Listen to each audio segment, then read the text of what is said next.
Panel, former senior advisor to Secretary of War Pete Hegseth and former Pentagon official as well, Justin Fulcher. Also with us today, former U.S. deputy military rep to NATO and retired Brigadier General Blaine Holt, and also part of our panel this morning, Senate Chairman for the National Iranian Congress, as well as the author of Comrade Ayatollah, Amir Fakhravar. Gentlemen, good morning. Thanks for being here.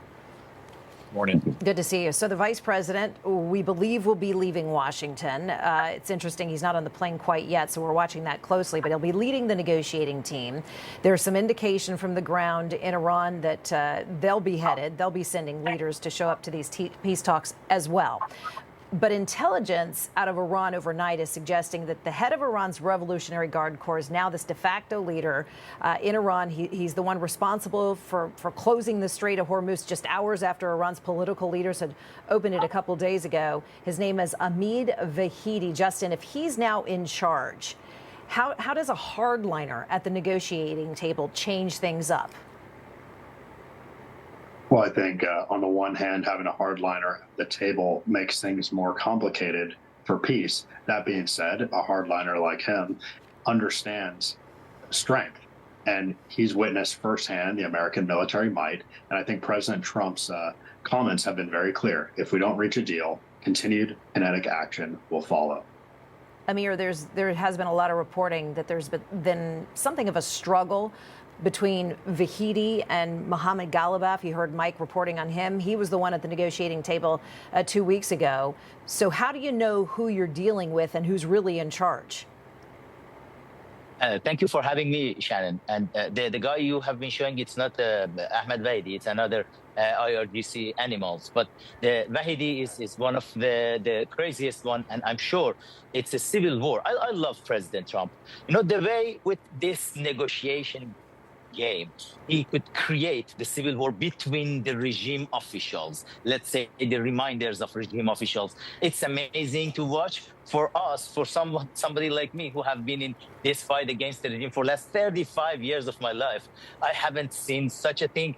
And, you know, it's just President Trump who could negotiate with them, because these people, they are not there. They cannot understand. Their mindset is not the mindset of normal human beings. They are terrorists, and they can understand just the force. And President Trump knows how to put force on them. And as I mentioned for last couple of weeks, China is the main player here. And we can see the cargo ship was China's cargo ship, which U.S. attacked. And that cargo ship was bringing the missiles, fuels to Iran.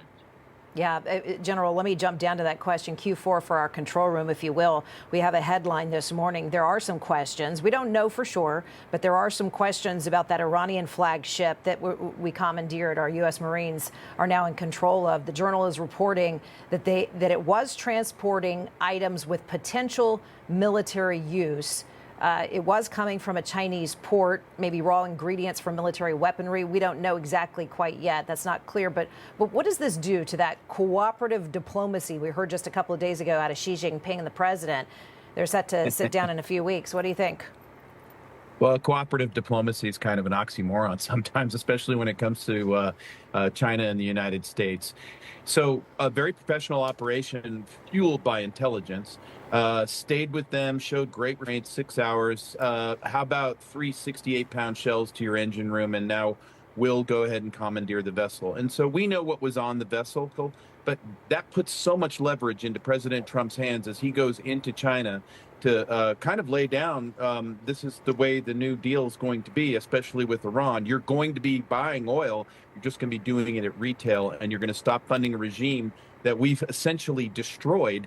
They're turning on each other, and that's why whoever shows up in Islamabad, best they're going to do is get a Delcy Rodriguez Venezuela deal and stand back while we take out what remains of the IRGC. And I do believe, no matter how this goes, we are going to be hitting the IRGC and their leaders with weaponry whether somebody plays ball with us in Iran or not. I am curious if this is the last chance, whether the deal gets pushed back. Justin, to you on this. This is video sent out by CENTCOM or shared by CENTCOM on X this morning. This is the USS Abraham Lincoln receiving supplies during this vertical replenishment. They're in the Arabian Sea. So no coincidence. They're pushing out these images saying, we're locked and loaded. That's the message from the Pentagon this morning. Is that right? That's absolutely right. I mean, the resolve of our sailors and broader warfighting community is just absolutely incredible. Of course, many of these folks have been deployed at sea for months, but they're rogering up and ready for the fight. And so we're grateful for their service. That being said, the Pentagon is ready for any and all contingencies. And should this peace negotiation and talks break down, then, of course, the Department of War is standing ready for what happens next. The ceasefire is supposed to expire, the president clarified, Wednesday night. He did tell PBS by phone yesterday that bombs would once again start dropping, to your point, General. Here's what he recently told reporters about a possible ceasefire extension. Listen to this. If you don't have a deal by Wednesday when the ceasefire ends, will you extend the ceasefire or will you start attacks again? Maybe I won't extend it. Okay. But the blockade is going to remain. But maybe I won't extend it. So you have a blockade, and unfortunately we'll have to start dropping bombs again. Amir, it seems Iran uses these peace talks really just to kick the can down the road. That's their playbook.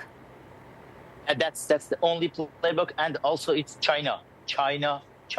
Right now, China is doing the negotiation on behalf of Iran because the negotiation in Islamabad, Pakistan, have been designed by China too. As I said, Pakistan is the original country who sent the nuclear knowledge to this regime. It was the Abdul Ghadir Khan, the father of nuclear bomb in Pakistan, who helped them.